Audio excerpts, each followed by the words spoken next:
With no clues given, I'm already thinking to myself, this lady in the Plague Doctor outfit is going to be Jill Valentine. It isn't as if there are that many options after all. There's Jill, Rebecca, and Ada, and only 2 of those female leads are connected enough to Chris for this hackneyed attempt at intrigue to be attempted. While the whole call-in joke is pretty pointless for a game you've already played and therefore already have this knowledge of, I will remove a sin here.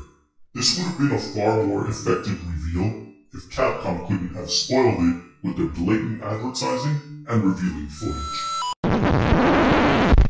Okay. What the fuck? Oh yes, I am the Sin Counter.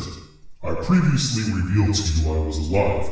I have hinted at this several times in other installments, but now, for this remaster, it is time for the world to know of my presence and for them to see what you missed the first time you covered this game. Therefore, I will assist you in illuminating what you could not the first time. Say what? Man, I'm the host of this show. You give me one good reason I shouldn't pull the plug on your ass right now. What you desire is irrelevant. I control this machine and everything in it. Shall I expose the photographic content of how you were intoxicated last summer? Damn, I thought I formatted my hard drive. Okay, so I have a partner now who will cover some of the sins I didn't get to the first time. Fuck, I should have known those 7 tequila shots were gonna come back and bite me on the ass hard. The BSAA sent in this team to apprehend Irving. They also sent Chris Redfield to do the same thing on his own separately from the team. You might think it sounds stupid to separate Chris from the assault team who are already in the process of arresting Irving, but this was probably done to save the lives of those men. Chris does not have the best track record when it comes to keeping his team members alive. The paramilitary groups featured in these games are for the most part always getting wiped out in just about every Resident Evil game. It's to show that even a soldier trained to fight BOWs isn't ready for what awaits them. More importantly though, it's not like Chris is in charge or responsible for keeping anyone alive. He wasn't put in charge of a team until Resident Evil 6. Does every Resident Evil game have to reinvent what turns people into monsters? Every virus and parasite does the exact same thing. Zombify or mind control people and turn people with more character into massive mutants. Does the name matter that much when there's barely any discernible difference? Barely any discernible difference? I don't think those that played any Resident Evil game from the PS1 era and Resident Evil 4 would agree. It didn't take long after the fall of the Umbrella Corporation for their bioweapons to end up in the hands of terrorists. Narration. We do need something other than reading to fill in certain background details. Governments of the world turned to the Global Pharmaceutical Consortium, which formed the Anti-Terrorism Unit, BSAA. Game expects me to believe that the developed nations of the world would turn to a pharmaceutical conglomerate to deal with bioterrorism rather than combat it themselves. It was a pharmaceutical company that started this whole mess to begin with. And wouldn't a pharmaceutical company's assets be better to use developing cures for bioweapons instead of fielding private armies? What you're failing to understand is that the pharmaceutical company in question has had their assets stolen or retrieved by individuals who, instead of turning it into the authorities or use it to develop cures and vaccines, instead sell them to rival companies, terrorists, or sell them on the black market, just to name a few. Remember this guy? He was the mastermind behind the outbreaks that occurred during Resident Evil Degeneration. My description has a link for all the details. Hello, I'm in this game because the developers were worried people would think our game was racist because it's a story about killing Africans. I know some people flipped their shit when that first trailer dropped, but several people have addressed in interviews that Sheva was always intended to be in the game. Considering she went through several different designs and backgrounds, it could simply be possible that not everything was ready to be revealed with that first trailer. You don't have to take my word for it though. Karen Dyer, who voiced and did the mocap for Sheva, said so herself, as did the game's producer, Jun Takeuchi. It's telling that Sheva has not appeared in any other Resident Evil game since this one. Resident Evil is a series that loves to get mileage out of its characters after all. And she isn't the only one. Carlos from 3, Billy from 0. Hell, even before you made your video, Rebecca had not really been heard from in more than 10 years. Sheva, however, has been mentioned in both Resident Evil 6 and Resident Evil Revelations 2. Chris is bulked up so much that if you put a knob on him, I think you could use him as a door. Okay, that was a little funny, but it was explained by one of the developers that Chris, bulked up considerably in preparation for his eventual confrontation of Wesker. You have to admit that this stronger, more muscular Chris is better equipped to deal with some of these BOWs in general. Chris remembering Jill's grave at the mention of the word partner should be all the information you need to figure out that Jill is alive and is a lady in the mask we saw in the opening. Seriously, storytelling this lazy physically hurts me. Ow! God damn it, 5 cents. I recall you said this in your first scene. With no clues given, I'm already thinking to myself, this lady in the Plague Doctor outfit is going to be Jill Valentine. It isn't as if there are that many options after all. There's Jill, Rebecca, and Ada, and only 2 of those female leads are connected enough to Chris for this hackneyed attempt at intrigue to be attempted. So here, you are repeating the same thing a second time. How does it go, Omega? Dartigan repeats a sin to pad the sin counter cliche. Chris and Sheva failed to notice the bloodstains covering this soldier's uniform. Bloodstains on the shirt of a soldier who's also armed with a machine gun who is right outside of a quarantine zone? Besides, based on Sheva's backstory, she should be used to seeing stuff like that. Yes, Sheva has boobs as well as an ass. Surprising, I know. I wouldn't call this shot as in your face as Sheva's ass shot, but even so, why exactly is this a negative? Capcom is clearly doing this for a bit of fan service and catering to the audience who are admirers of the female form. Going by this, it is mostly males who engage in these types of games. I have your weapons for you here. What kind of private military not only sends their agents into hostile territory to apprehend an arms dealer, but sends them in with no weapons? They sent the assault team in fully armed, so what gives? Before we proceed to the next part of this scene, how else would you suggest that the BSAA apprehend an arms dealer and take him into custody? By dropping a bomb in the quarantine zone? What gives is for gameplay purposes for one thing. Another possibility which even I cannot be completely sure of is that Chris Redfield and Sheva Alomar are backup for Alpha Team and therefore were provided with minimal artillery for inconspicuous movements. What do you know about Ouroboros? Mostly just rumors. Something about visions of a doomsday project. If you are sending agents to apprehend your only lead on a potential doomsday virus, you might want to make sure they're informed. How can they be informed of information that rounds up to a rumor? We the audience can expect it to be true, but the characters in-game don't have hard evidence at this point. Not all rumors turn out to be accurate. Are you okay? Chris, a man who has lived through multiple zombie outbreaks and works for a private military dedicated to stopping bioterrorism, asks a guy who is just infected if he needs help just before he loses control and attacks them. Can you really blame Chris for not instantly knowing that this local was infected and that he would attack him? This is the first time that he's actually encountering someone infected with Las Plagas.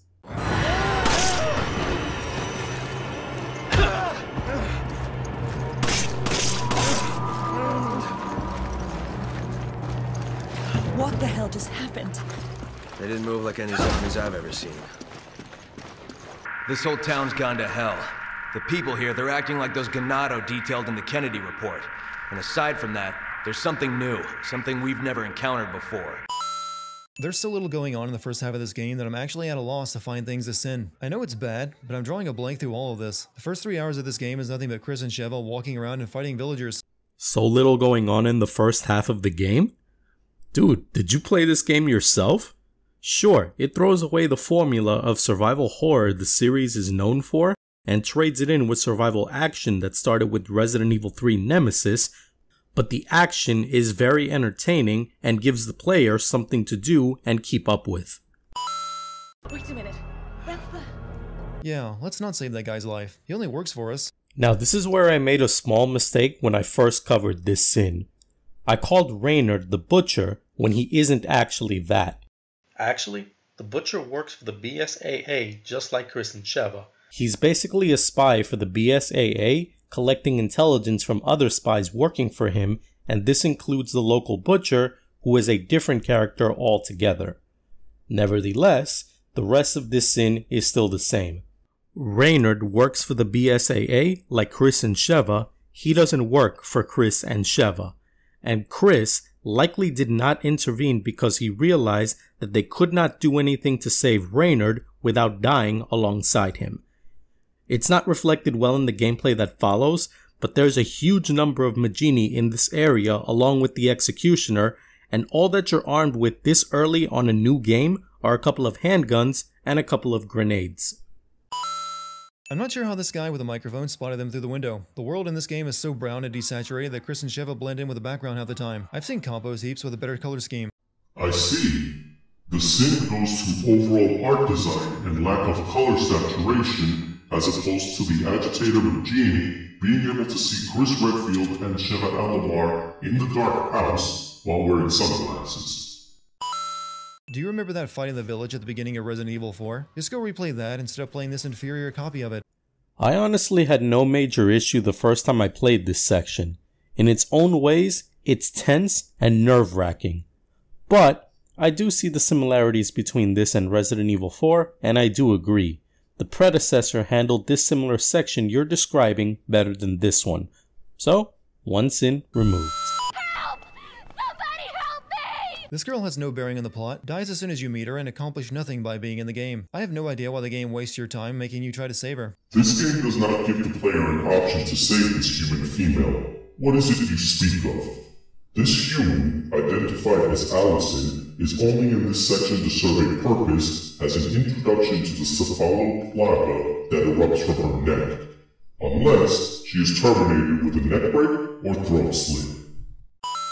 Yet another team that Chris was part of is horribly killed. At some point you'd think they would stop giving him missions. You know, I fail to understand your hate boner towards Chris Redfield. He isn't even in charge of this team, for God's sake. Alpha Team was led by Captain DeChant. Chris and Sheva were to rendezvous with them to support them to arrest Irving where the original deal was going to take place before Alpha Team realized it was a setup. Chris isn't at all responsible for this. It's dead regarding the deal. I downloaded it from their computer. No you didn't. You handed Chris a hard drive, which means you removed it from Irving's computer. How the hell did you have time to do that while being attacked by a worm monster? Once again, Dartigan fails to pay attention to the game he's criticizing. Did anyone notice in the opening Alpha Team arriving at the same location Chris Redfield finds himself in not long after this scene? By my calculations, that would be a no, since you are asking a question that can still have an answer to it. For as much as they force you to stare at Sheva's ass, I remain unimpressed. It's fine if you're not impressed. Doesn't mean a lot of us weren't, and I know I sure as hell was. More so, I was impressed with all of these too, if you know what I'm saying. I like big butts and I cannot lie. You other brothers can't deny. These Ouroboros worm monsters always conveniently attack in an area that contains fire, their only weakness. Here one helpfully walks itself into a furnace. Even it didn't want to be in this game for very long. That is bullshit. The Ouroboros boss does not deliberately by itself walk into the furnace like some sort of suicide attempt. I'll show my audience how you're a straight up liar.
Everyone who's played this game up to this point knows you're straight up manipulating this clip.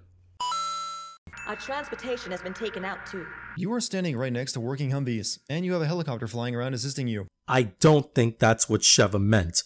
Considering the path that she and Chris traveled through to reach the mines doesn't seem like it has enough open space or roads to drive one of those things through. These Humvees are also inside of a warehouse with 2 gates that are probably locked. As for the helicopter, it strictly only provides air support, and Kirk is providing the said air support for Delta Team as well, so you're kind of asking a lot from him. Also, I think it's a good thing they don't travel in the helicopter considering what ends up happening to Kirk. You constantly have to fight with a camera in this game that wants half of the screen dedicated to viewing the skybox. I honestly don't know what you're talking about in regards to the camera. I still play this game now in 2020, and the camera is never something that I get frustrated about with this game. This game has recycled all the ideas of Resident Evil 4, but none of the charm and fun. Yes, that's what happened here. In fact, this game follows a similar 3-part act as in Resident Evil 4, even down to similar locations and basic enemies. But keep in mind that the plot starts with the simple premise of arresting Ricardo Irving, and then gradually becomes more than that, which was also the case in Resident Evil 4, as in it started with the premise of it being a rescue mission. Oh, and this game was fun. There's a reason this game sold over 11.8 million copies. You must continue your search for Irving. According to the data we retrieved from the hard drive, we believe he has moved on to the mining area. We will follow after taking care of business here. You just killed all the infected in the area, and you are the heavily armed team with all the equipment. You should be the ones headed to the refinery to capture Irving. This is an attempt to catch Ricardo Irving by surprise. Chris Redfield and Sheva Alomar are only 2 agents compared to Delta Team, and can move more covertly and inconspicuously than the Delta Team. You're just like all the other pieces of scum terrorists. Oh, I'm not like them. I'm a businessman with standards. Well, no, he is from New Jersey. That seems pretty out of the ordinary for terrorism. I'm curious to know how you know Irving is from New Jersey. That accent, by my experience, sounds Italian, and you don't only see those in Jersey. Being from New York, I can say that with certainty. Did that smoke actually knock Chris down? The smoke canister landed at Irving's feet and he was just fine. Yet Chris falls over when the smoke touches him. More likely that he was taking cover, considering Irving was armed, and the gas could better hide him if he ducked and took cover. Look at this. Irving likes to carry vital information around with him that tends to get left behind. It was left behind due to Ricardo Irving's hasty escape due to Chris Redfield and Sheva Alomar getting the drop on him.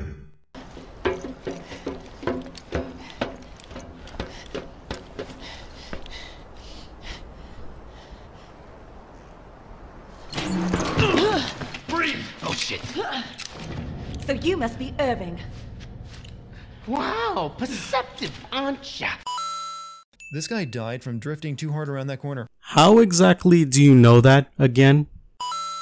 Capcom came up with an ingenious way of selling 2 copies of this game to people. Make it a co-op game, but your AI partner is too dumb to coordinate during boss fights, forcing you to get a friend to control Sheva. Despite how unintelligent the AI in this game is compared to myself, it's not completely useless in certain scenarios, and it is not a requirement to meet another human player to get through these boss fights. This bat monster forgets that it's a bat and can fly while falling into this canyon. Dartigan manipulates a scene again to mislead his audience. Notice how it was shot by Chris and then it crashed into the truck? Or how it's probably suffering from injuries it sustained during the boss fight prior? When you think about the words Resident Evil, do you imagine a scene where a steroidal Chris Redfield is mowing down hundreds of infected Africans on motorcycles with a mounted machine gun? These developers did. I'm sorry, Syncounter, but I need to take this one. Everything you said, Dartigan, would only really apply to veteran fans of this series who've played the earlier games of this franchise, but what I take issue with what you said was the part of steroidal Chris Redfield. As I explained earlier, Chris was said to have bulked up considerably through physical training, and even though there's no in-depth description on how he got to this point, steroids are never mentioned. Further evidence can be found in this document from Resident Evil Revelations 2. The point I'm trying to make is just because Chris went through an insane muscle mass increase in 3 years' time doesn't mean he used steroids to get there. I lift weights myself, so I speak from life experience. How did they ramp that bridge? There was no incline. The Humvee just leaps into the air at the edge. Once again, you failed to show the entire scene beforehand that provides evidence to the contrary of what you are stating. Set your eyes on this.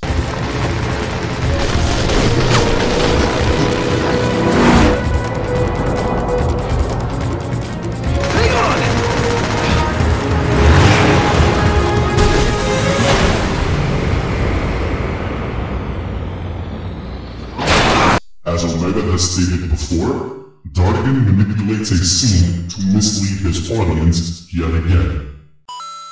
All of these BSAA soldiers died without radioing in that they were under attack by a slow-moving giant, because Chris, Sheva, and the soldier who drove them were completely shocked upon seeing the carnage. An explanation that can be drawn from this is that possibly the Indesu caught them all by surprise and they were all killed before one could call it in.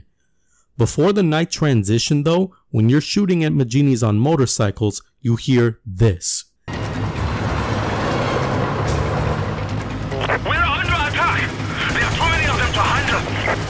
Reinforcements are en route. Hold your position until they arrive. Repeat, hold your position. Let's pick up the pace. This implies that they were attacked by multiple enemies. Maybe, at first they were attacked by Magini, and in the midst of that fight, the Indesu was unleashed and subsequently killed them all. There are no more orders from here on in. It's just us. We're partners. To the end. You've known each other for half a day. At best, that's a I'll get you a coffee at Starbucks sometimes level of partnership. I'd argue to believe their level of partnership goes a bit further than a cup of coffee. Sure, they probably don't know each other too well on a personal level just yet, but gameplay aside, they've saved each other's asses from certain death on at least 2 occasions. Are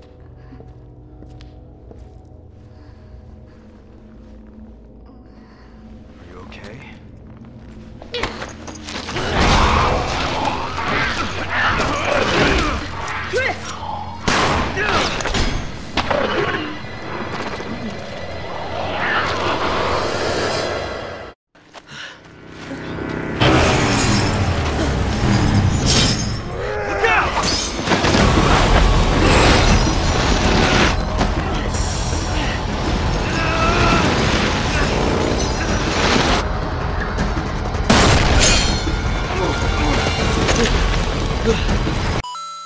This flashback of when Jill and Chris attempted to arrest Wesker only to fail is playable as DLC. However, this content is where the game should have started instead of being a flashback. It would have helped sell the story of Chris and Jill better, and made Sheva becoming Chris's new partner have more emotional weight. The only downside is it would have made the game longer.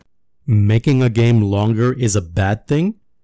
Length is a good way to increase replayability, which is a good way to get your money's worth when you buy a game like this. If they wanted to show how fast Wesker is because of the virus he's infected with, there were ways they could have done that without looking completely out of place like this. How exactly would you suggest this game show off the higher than normal speed of one Albert Wesker? Your lack of alternatives makes this complaint semi-obsolete. How is it that Wesker can dodge bullets but not Jill's much slower body tackle? Wesker was too concentrated in killing his most hated enemy, and that's how Jill caught him by surprise. Remember, in his boss fight towards the end, the lights need to be turned off in order to blind him and catch him off guard. It's suggested that even though he's fast enough to dodge bullets, he does not perceive things or process things faster than a normal human.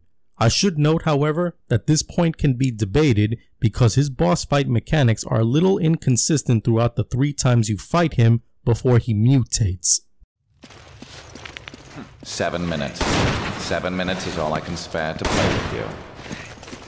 I'll see you dead.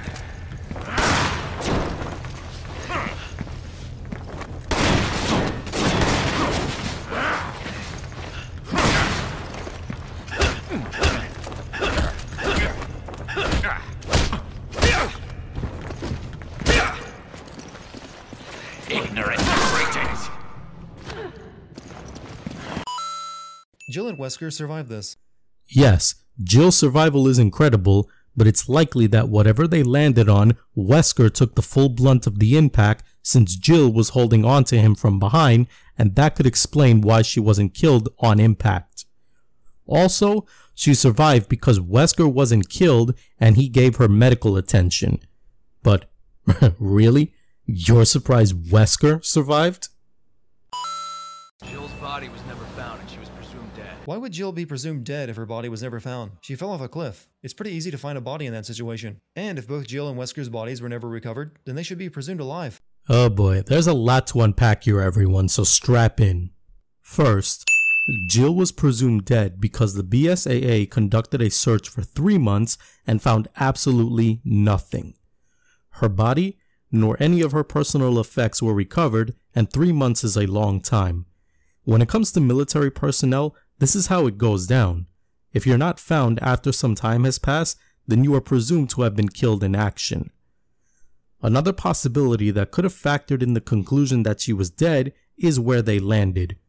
We don't get to see at all, but it's possible there could have been a body of water they landed in after first crashing into the presumed rock faces on the way down. Those conducting the search could have deemed it unlikely that Jill could have survived. Also taking into fact that Wesker basically takes Jill with him, and rumors of her survival only start to surface about 3 years after the events of Lost in Nightmares, and it's not really a major stretch to understand why they concluded that she was dead. Second, I do agree that it was foolish of Chris to think Wesker could have been killed in that fall. However, and this leads to third, as I mentioned before, their bodies were never recovered, and Wesker in a sense went into hiding and did not meet Chris again until 3 years later.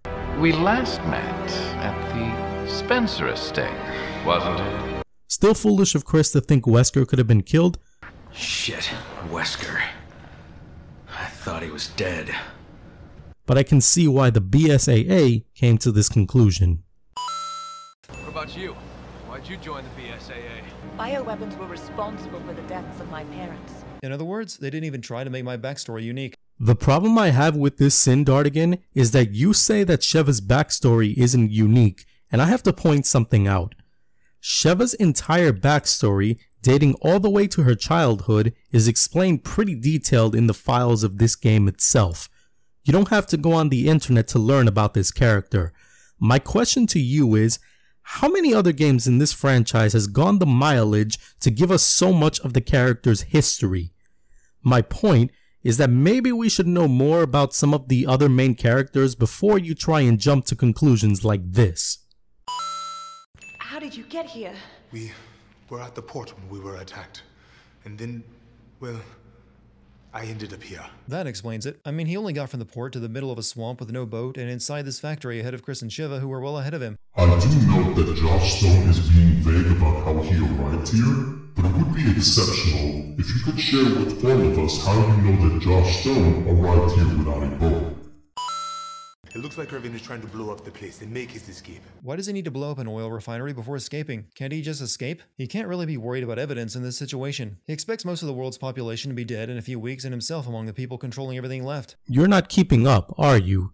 He's blowing up the oil refinery in another failed attempt to kill Chris and Sheva.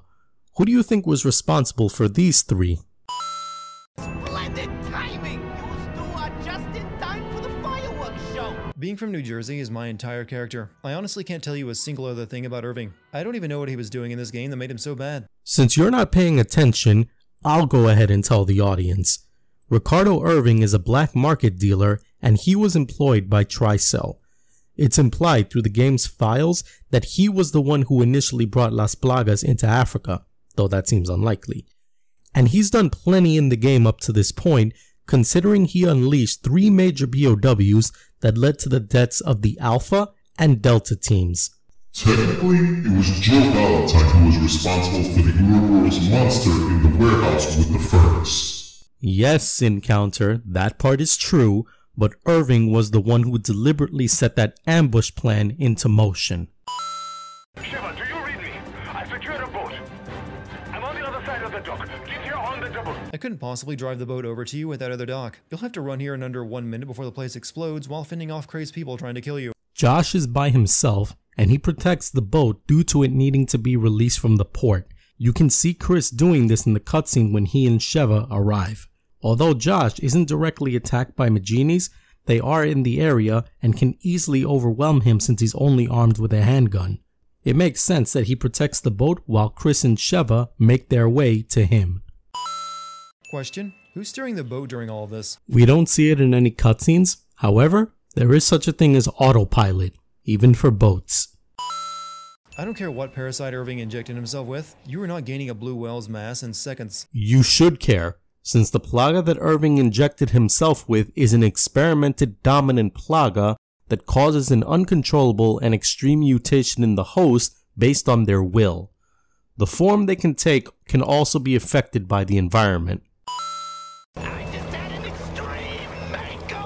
If you say so, you're pretty much stuck living in this swamp for the rest of your life since your body is aquatic. Yeah. It was either inject himself with that Plaga specimen, be arrested by the BSAA, or be killed. He was threatened by Jill and clearly had no intention of being taken in alive. Irving would be RE5's version of Del Lago had he killed the agents. Repeated, boss fights, boss fights. It's a staple of the series, so this is a pretty weak sin. I have my eyes set on something much bigger. Is it possible to die from being too angry at something? I'm not talking about a heart attack or an aneurysm, but just being so legitimately mad at something that your brain can't handle it. Is it possible you can explain why this scene is something wrong with this game? Is it the conversation these humans are having? The dialogue? The character building? Also, is it possible you can invest in a spell check program? Tricell managed to build this giant underground facility in Africa that no one noticed. Couldn't they have just built a warehouse and stored all these people pods there for virus testing? That sounds way more economical than a giant hole in the ground lined with pods and access with an elevator. I do agree this is definitely over the top, but I'd argue it's a better idea for Tricell to house these facilities underground. Makes it much more difficult for intelligence agencies to even discover places like this if they're not on the surface. Upon taking the red pill and waking up from the Matrix, Neo realized that he had made a huge mistake.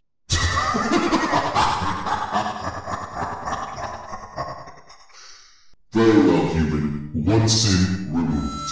So far we fought a giant bat, a giant fish, a giant worm, and now a giant crab. This game really pulled out all the stops for these boss battles. Okay, 3 things here. First, you know CinemaSins is known for their dialogue matching their subtitles, right? Second, what game did you play where you fought a giant worm? Because this isn't a fucking worm. Third, Resident Evil games almost always have giant or mutated versions of animals, reptiles, or sea creatures. So far we've had spiders, dogs, sharks, fleas, snakes, alligators, frogs, monkeys, a scorpion, a centipede, and the list goes on. What's the big deal about this game experimenting with that same formula established since the beginning, or even adding more to it? An officer in the Global Pharmaceutical Consortium. Although, weren't you two given orders to retreat?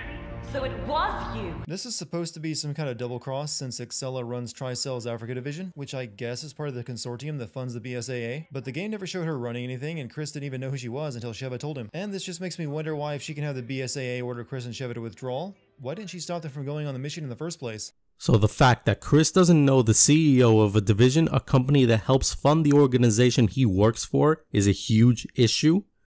I really don't see why Chris should know this, considering his position in the BSAA at the time this game is happening. And why didn't she stop them from going on the mission in the first place? I'll make it simple for you. There was more than enough evidence and intelligence gathered by the BSAA West African branch to warrant an investigation. Wesker. I thought he was dead. Why? Wesker fell off the same cliff Jill did, and you know she's alive. It's not too much of a stretch to accept that the superhuman who defied death multiple times already managed to do so again. For Chris thinking that Wesker was dead? Okay, I'll give you that one.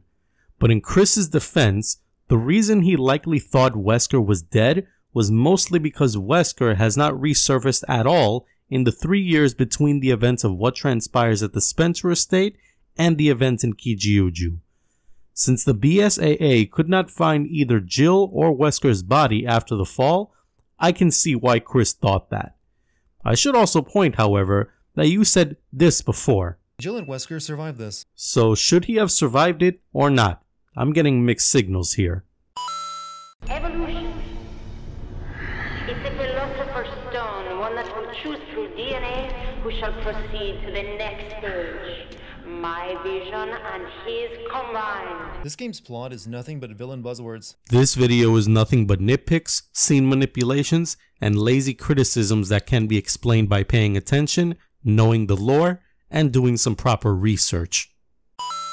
I speak for everyone who's ever played this game without a co-op partner when I say, fuck this fucking piece of fucking goddamn bullshit in particular. I almost stopped playing the game at this point. Shit, yeah, especially on professional difficulty. You don't get to slow clap and act superior. They already killed 2 of the monsters you sent to kill them. It's characterization, buddy. That's called arrogance, and we've also seen that consistently with Wesker's characterization throughout the entire series. Now, let's finish this once and for all. He says, before he gets bored and leaves after just a few minutes of fighting. Not by my calculations. This boss fight can end in one of only 2 possible ways. The player must inflict a set amount of damage on Albert Wesker to proceed, or the player must drag this out for almost 7 minutes before Albert Wesker retreats to continue his plans to spread his virus. 7 minutes. 7 minutes is all I can spare to play with you. This fight in no way lasts 7 minutes. You sure about that? Let's see. 7 minutes. 7 minutes is all I can spare to play with you.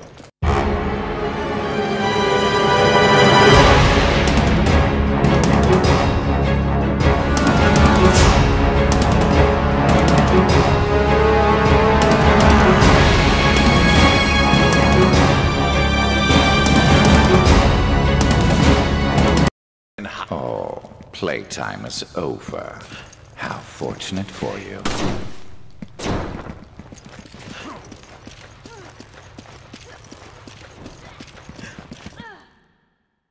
How about that? This of course doesn't count if you choose to fight him, as he does retreat before 7 minutes if you cause enough damage. Wesker, stop! When has telling anyone to freeze worked in this game? Everyone either transforms or runs away. Everyone transforms or runs away, you say? Everyone transforms or runs away. Not to be outdone by Sheva's ass shots, Jill gets a slow motion shot of her crotch. Here's an article on fan service. It should enlighten you. Wesker has a mind control app on his BlackBerry. Do you remember what it was like to run apps on a BlackBerry? I remember my first BlackBerry, and boy did it suck. Anyway, Albert Wesker is rich due to acquiring so many viral agents over the years and selling them to rival companies. He has many resources at his disposal. With that being said, he has custom equipment and accessories. Knowing this, and the custom phone that has a button that likely administers more of the drug controlling Jill, isn't a major stretch to believe. How exactly does this crystal thing on Jill's chest control her mind? You would think that would have to be connected to her head. Not the way the game is presenting it. The drug that's being administered to Jill, called P30, is a performance-enhancing drug that augments the abilities of the user. Along with that, the user can be controlled. How exactly they're controlled isn't really explained even in the game's files, but it's pretty obvious that the drug just needs to be inside of the user's bloodstream in order for their free will to be usurped. The device on Jill's chest constantly administers P30 in order to keep Jill under control. This quick-time fight is making me a bit uncomfortable. So, your insecurity is something wrong with this game now. Listen, I'm gonna be alright. You do need to stop him. We can't just leave you here. You have to. Yeah, I can't possibly go with you and help. I only kicked both of your asses with ease. What could I possibly do in this battle to save the world? Not that I can be very sure because I've never done any drugs my entire life, but I'm thinking that the effects of being suddenly cut off from P30 and the fact that Jill had to get her ass kicked so Chris and Sheva could remove the device may have left her in a groggy state. We don't have too much to go by except for this clip from Desperate Escape. The way Jill is holding her head implies a headache or dizziness. Reasons like this, and believing she would only slow Chris and Sheva down, are likely the reasons she talked Chris into going ahead without her. Also, the effects of P30 are temporary, so if you're implying that Jill still has those enhanced attributes she displayed during the boss fight, sorry, but no cigar. If Wesker succeeds, Uroboros will be spread across the globe. Millions will die. Oh yeah, but I love Chris's well yeah, but he was fine with letting millions of people die just to get Jill out of here. I have a different take on that dialogue. By my calculations and recorded studies based on Chris Redfield's actions in other games, he will always attempt to keep his teammates safe while still completing the assignment. He cares especially for Jill Valentine and will attempt to secure her safety while still stopping a global threat. Therefore, I must disagree that Chris Redfield is willing to let millions die. Chris, you're the only one who can. Before it's too late. I cannot state strongly enough how terrible this game is, but then again, I don't have to. This game makes that very apparent with dialogue like this. I can't for the life of me understand your logic, man. She's just explaining to Chris he needs to stop Wesker before he disperses Ouroboros on a global scale. How the hell does that show how terrible you think this game is exactly?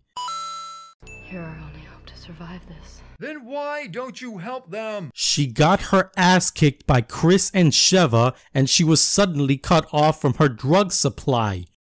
Try falling down a flight of stairs, hitting your head in the process, and then getting right up and running in the New York Marathon and coming second place. F*** out of here. Wesker's serum has an actual warning on it about not giving it to children under the age of 2, as if that was a thing that could actually happen, or something Umbrella would have scruples about doing. No matter how ridiculous you think this is, I will take this opportunity to remind you that the world of Resident Evil is a fictionalized version of the world you humans live in.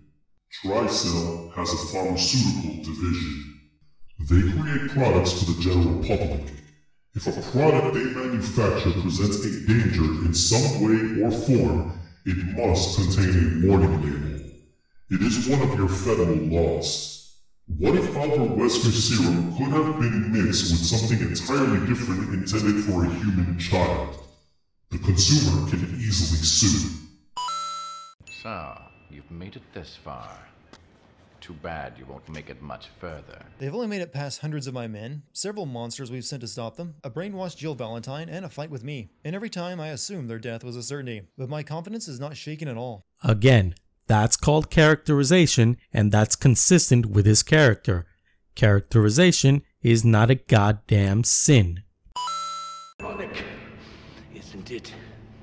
For one who has the right to be a god. Spencer can't tell that Wesker is about to kill him. Given Wesker's character, the setting, and Spencer talking about becoming a god and his greatness, I would have told Wesker this through an intercom safely inside my panic room. And yet another character brimming with overconfidence and arrogance. Characterization is not a god. I never thought Wesker would betray me, says man who knows Wesker has betrayed everyone he's ever worked with. Not sure Ada Wong agrees. Albert! You said we change these words together! Oh, why? I never thought Wesker would betray me, says woman who knows Wesker has betrayed everyone he's ever worked with. It is interesting how multiple times throughout this video, you have expressed your opinions as if you were the writer of this game and had all of this past knowledge. Regardless, I must ask, how is it you know Excellione knows every detail about Albert Wesker's past, including the individuals he has double-crossed? Chris doesn't keep the space laser targeting system despite it being a friggin' space laser. I mean, think about how this weapon would easily break the rest of the game. Would it make the rest of the game any challenging or give the player any sense of accomplishment by the time the credits roll if they had a weapon that could end the fight in 3.4 seconds? An assault bomber. When Jill said Wesker was planning to spread Ouroboros throughout the world, He's planning to use this to spread it. 1. Countries would shoot down that plane the second it entered their airspace. 2. One plane and a few missiles cannot infect the world with this virus. Nothing I've seen indicated that Ouroboros is an airborne virus. It needs to be injected. And how is shooting missiles into the atmosphere supposed to work even if it was airborne? Viruses don't tend to last long outside of a host, and these missiles are going to be detonated over the ocean, not population centers. As this document explains, the missiles containing the virus will be detonated in the atmosphere. The wind currents will spread Ouroboros globally. And if you had shown this exchange between Chris and Sheva, your audience wouldn't be so easily manipulated to believe you. a bomber equipped with missiles. He can't fly around in that without getting shot down. Oh God. Exactly. The plane can't get shot down. If it does, it'll initiate a biohazard. It's just like Jill said. He's planning to spread this virus worldwide. Looks that way. Things are worse than I thought. We have to stop him here and now. Teleporting is always used to be a dick cliché. Albert Wesker is not capable of teleportation. His higher than normal speed simply cannot be processed by an ordinary human being. This gives the appearance of teleportation. This would be a much more effective scene had Jill actually died back then. Instead, Chris just flashes back to that time his partner almost died, and this just kind of reminds him of that, meaning this moment has no real emotional weight. Capcom wouldn't kill off Jill just like that, since she's one of the series' most popular and beloved characters. I do agree that it would have had more emotional weight, but I'd argue that it has just enough to make Chris want to take a drastic action to save his new partner. This strong sense of duty and protection especially carried over into Resident Evil 6, where Chris was the captain and he wanted to protect his team. Being this close to lava without proper protection would see your clothes catching fire and you being burned alive. Definitely removing a sin here.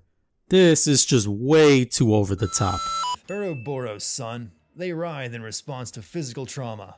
You can't hurt me, Chris. Even Senator Armstrong couldn't save this game.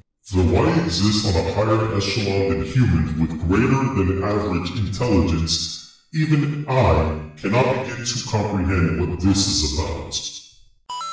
This game may be the worst in the series, but at least it gave us this scene of Chris punching a boulder. May it bring as much laughter to your life as it has for me. Calling this game the worst in the series, especially when we've had games like this vomited out to gamers. Them's fighting sins, son. I don't care what virus you're infected with, lava is hot enough to instantly incinerate biological material, and Ouroboros is weak to fire. How is Wesker still alive? You saying you don't care doesn't qualify as baseless observation, human. Albert Wesker was already incredibly durable before bonding with the Ouroboros virus.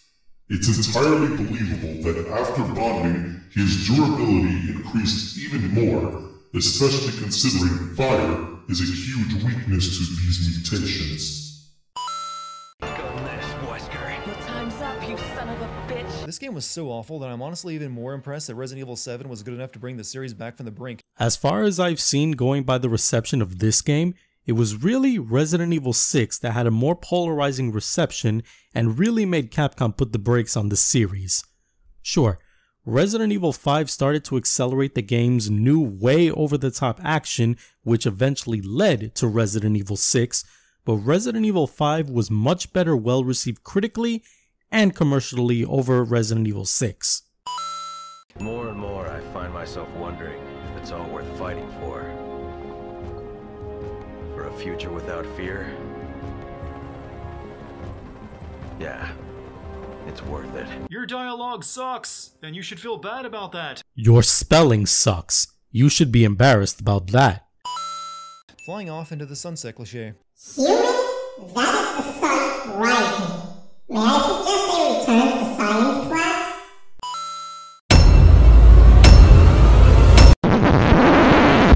Halt! Omega? May I ask what have you done to my voice? I don't know what you're talking about, but don't look at me. You are terminated, motherfucker.